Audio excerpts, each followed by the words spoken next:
नमस्कार साथियों, वंचित भारत के साथ मैं गुर्जर सत्यवीर सिंह पटेल।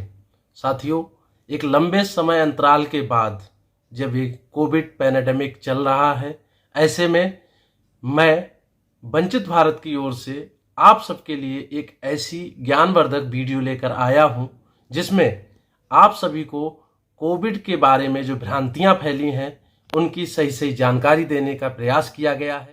साथ ही साथ आपको ये बताने की भी कोशिश की गई है कि इन भ्रांतियों से बचते हुए किस प्रकार कोविड से बचा जा सकता है और जो भ्रांतियां फैल रही हैं समाज में उनसे किस तरह से लोगों को बचाया जा सकता है। साथियों, आज की वीडियो बहुत ही ज़्यादा ज्ञानवर्धक होने वाली है। कृपया सभी लोग इसको ध्यान से सुने और इसका प्रचार प्रसार करने का कष्ट करें। धन्यवाद। मित्रों, क्या भारत में भी कोरोना का वही वेरिएंट आ चुका है जिसने ब्रिटेन में लाखों लोगों की जान ली थी? क्या भारत में भी कोरोना की तीसरी लहर आने वाली है? अगर दूसरी लहर इतनी भयानक है तो क्या होगा भारत का हाल तीसरी लहर में? क्या लोगों को जो वैक्सीन लग रही है वो कोरोना के बचाव में कारगर है या फिर नहीं? और जो कोरोना वायरस के नए वेरिएंट आ रहे हैं, क्या उनमें पुरानी वैक्सीन कारगर साबित होती है या फिर नहीं? ऐसे ही बहुत से सवाल आपके दिमाग में उठ रहे होंगे, तो बने रहिए हमारे साथ वीडियो के अंत तक। आपको आपके हर सवाल का जवाब मिलेगा। मित्रों, भारत में मई आते आते लग रहा है कोरोना वायरस पीक पर चल रहा है, लेकिन ये क्यों हुआ? इसकी वजह है कोरोना का नया वेरिएंट, जिसके बारे में अभी हमारे वैज्ञानिकों के पास पूरा डेटा नहीं है। साइंटिस्ट दिन रात इस पर काम कर रहे हैं, लेकिन अभी तक सिर्फ नए कोरोना वायरस की तस्वीर ही सामने आई है। इस रिपोर्ट में नए कोरोना वायरस की बिल्कुल स्पष्ट तस्वीर है और इसके बारे में सही जानकारी भी है। 200 से ज्यादा देशों के वायरोलॉजिस्ट, माइक्रोबायोलॉजिस्ट और टॉप साइंटिस्ट इस तस्वीर को बहुत ही गौर से देख रहे हैं। मित्रों, इस बी शेप के लाल और नीले रंग के स्ट्रक्चर में ऐसा क्या खास है? इसे आप भी जानना चाहते होंगे कि ये क्या है, इसका ब्लू हिस्सा क्या है और लाल वाले हिस्से में क्या खास है। ये तस्वीर कनाडा में यूनिवर्सिटी ऑफ ब्रिटिश कोलंबिया के रिसर्चर ने कैप्चर की है। ये कोरोना वायरस के V117 के वेरिएंट की पहली तस्वीर है।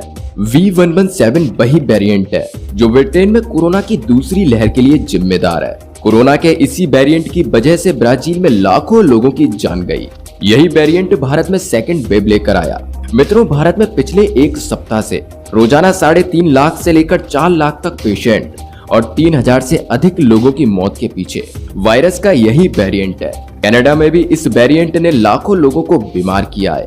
मित्रों, ये वायरस म्यूटेशन करके अपना रूप बदल रहा है। कोरोना वायरस अब तक 13 लाख म्यूटेशन कर चुका है, यानी 13 लाख बार रूप बदल चुका है। कोविड RNA वायरस है, इसके लिए म्यूटेशन बहुत ही नेचुरल चीज है, लेकिन हर म्यूटेशन के बाद वायरस डेडली नहीं हो जाता। V117 वेरिएंट कोरोना वायरस का वो रूप है जो पहले के वेरिएंट से 50% ज्यादा तेजी से फैलता है और इन्फेक्शन होने पर पेशेंट को बीमार, बल्कि बहुत बीमार कर देता है। V117 वेरिएंट सबसे पहले ब्रिटेन में पाया गया। दिसंबर 2020 में साउथ ब्रिटेन में B117 से महामारी फैली। मित्रों, दक्षिण अफ्रीका में कोरोना का B.1.315 वेरिएंट मिला, जबकि ब्राजील और जापान में P1 वेरिएंट पाया गया। तो वहीं भारत में B.1.617 और B.1.618 के वेरिएंट मिले हैं। मित्रों, ये दोनों वेरिएंट को V117 का म्यूटेशन कहा जा रहा है, यानी जो वायरस ब्रिटेन से यहाँ आया उसने फिर से रूप बदल दिया। B.1.617 डबल म्यूटेंट का वायरस है और B.1.618 को ट्रिपल म्यूटेंट का वायरस माना जा रहा है। इन दोनों वेरिएंट को इंडिया स्ट्रेन कहा जा रहा है। अब तक की रिसर्च से पता चला है कि भारत में सेकंड वेव के लिए V117 और V.1.617 वेरिएंट जिम्मेदार है। आने वाले दिनों में B.1.618 ट्रिपल म्यूटेंट वाला वायरस डेडली साबित हो सकता है। चलिए मित्रों, अब मैं आपको बताता हूं कि डबल म्यूटेंट पर वैक्सीन बेअसर है या फिर असरदार।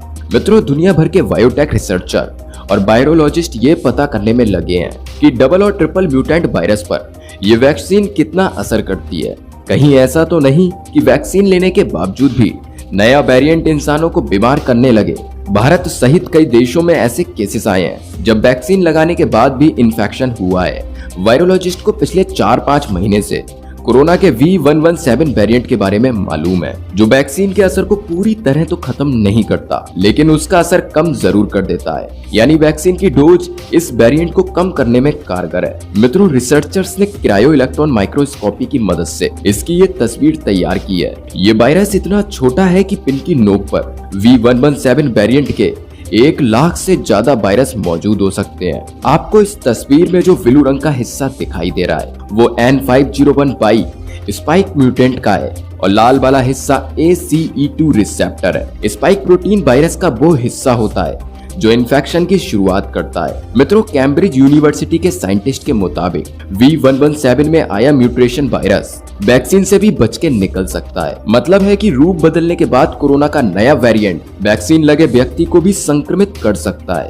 भारतीय साइंटिस्ट ने 2 महीने तक के क्लिनिकल एविडेंस जुटाए, जिसके बाद सरकार ने आधिकारिक तौर पर मान लिया है कि भारत में कोरोना की जो दूसरी लहर आई है उसके लिए B.1.617 यानी डबल म्यूटेंट जिम्मेदार है। कोरोना वायरस का ये वेरिएंट सबसे पहले महाराष्ट्र में फैलना शुरू हुआ, उसके बाद इसने दूसरे राज्यों को भी अपने चपेट में ले लिया।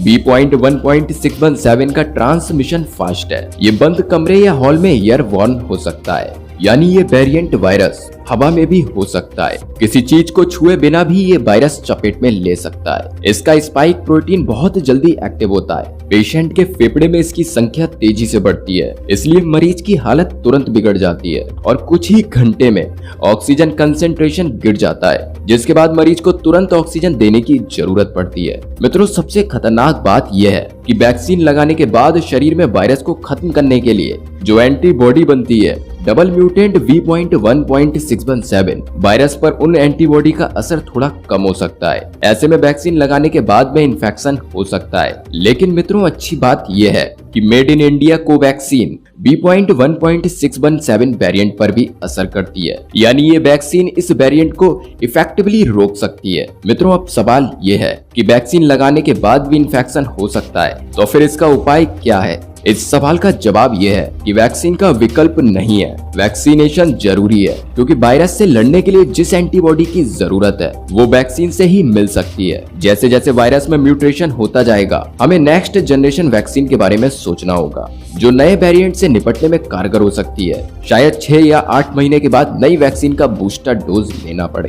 चलिए अब बात करते हैं डबल म्यूटेंट B.1.617 के बाद जिस ट्रिपल म्यूटेंट V.1.618 की चर्चा हो रही है, वो 617 वेरिएंट से भी ज्यादा तेजी से ट्रांसमिट होता है। ट्रिपल म्यूटेंट वाले वायरस से संक्रमित मरीजों में 6 से 7 दिन तक बुखार रहता है। मरीज के शरीर का टेम्परेचर 102 डिग्री फ़ारेनहाइट से ऊपर चला जाता है। फेफड़ों में संक्रमण तेजी से फैलता है और ऑक्सीजन लेवल गिरना शुरू हो जाता है। मित्रों, अभी तो डबल म्यूटेंट तेजी से फैल रहा है, लेकिन अगर ट्रिपल म्यूटेंट फैलना शुरू हुआ तो इसे रोकना मुश्किल हो जाएगा। इससे बचने के उपाय बहुत आसान है, बस थोड़ी सी सावधानी, मास्क, सोशल डिस्टेंसिंग और वैक्सीन। आप सबसे यही कहना है कि बार बार हाथ धोएं। हाथ धोने के लिए साबुन और पानी या अल्कोहल वाला हैंड रब इस्तेमाल करें। अगर कोई खांस या छींक रहा है तो उससे उचित दूरी बनाए रखें। शारीरिक दूरी बनाना संभव ना हो तो मास्क लगाएं।